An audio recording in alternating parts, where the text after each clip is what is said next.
പഹൽഗാമിൽ നിരപരാധികളായ ഇന്ത്യക്കാരെ ഭീകരർ വധിച്ചിട്ട് ഒരു മാസം പൂർത്തിയാവുകയാണ്. ഓപ്പറേഷൻ സിന്ദൂരായും നയതന്ത്ര ബന്ധം വിച്ഛേദിച്ചതുമെല്ലാം ഇന്ത്യ തിരിച്ചടിച്ചു എങ്കിലും അതൊന്നും പഹൽഗാമിൽ പൊലിഞ്ഞ നിരപരാധികളുടെ ജീവന് പകരമാകില്ല. ഭീകരാക്രമണത്തിന് ചുക്കാൻ പിടിച്ച ഭീകരർ ഇന്നും കാണാമറയത്ത് തുടരുകയാണ്.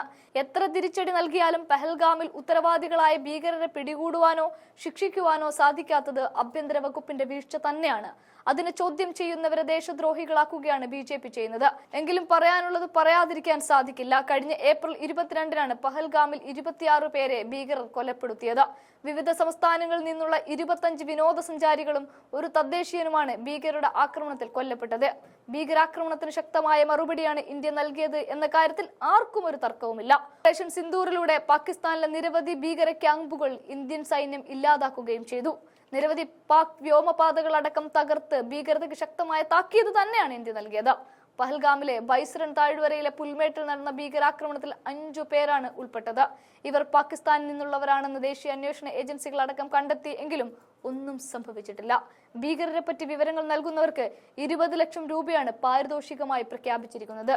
കേസിൽ ഇതുവരെ 200-ലധികം പേരെയാണ് NIA ചോദ്യം ചെയ്തത്. ഒരു മാസം പിന്നിട്ടിട്ടും ഭീകരരെ കണ്ടെത്താൻ സാധിക്കാത്തതിനെതിരെ വിമർശനങ്ങൾ ഇപ്പോഴും ഉയരുന്നുണ്ട്.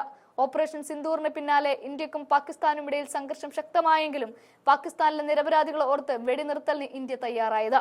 ജമ്മു കാശ്മീരിലെ റെസിഡന്റ് ഫ്രണ്ട് എന്ന സംഘടനയുടേതിന് സമാനമായ ആക്രമണ രീതിയായിരുന്നു പഹൽഗാം ഭീകരാക്രമണത്തിലേതെന്ന് വിലയിരുത്തലുകളും ഇപ്പോൾ ഉയർന്നു വരുന്നുണ്ട്. ഇത് അന്വേഷണം ശരിയായ വഴിക്കല്ല നടക്കുന്നതെന്ന സൂചനയാണ് നൽകുന്നത്. പഹൽഗാം ആക്രമണത്തിൽ ഉൾപ്പെട്ട 3 ഭീകരരെ കുറിച്ച് വിവരം നൽകുന്നവർക്ക് 20 ലക്ഷം രൂപ പാരിതോഷികം പ്രഖ്യാപിച്ചുകൊണ്ടുള്ള പോസ്റ്ററുകൾക്ക് ജമ്മു കാശ്മീരിലെ ഷോപ്പിയാൻ ജില്ലയിലെ വിവിധ ഭാഗങ്ങളിൽ ഇതിനകം പ്രത്യക്ഷപ്പെട്ടിട്ടുണ്ട്. ഏപ്രിൽ 22-ന് ആക്രമണം നടത്തിയെന്ന് കരുതുന്ന 3 ഭീകരരുടെ ചിത്രങ്ങളും കാശ്മീരിലെ പല സ്ഥലങ്ങളിലും ഒട്ടിച്ചിരിക്കുന്ന പോസ്റ്ററുകളും കാണാം.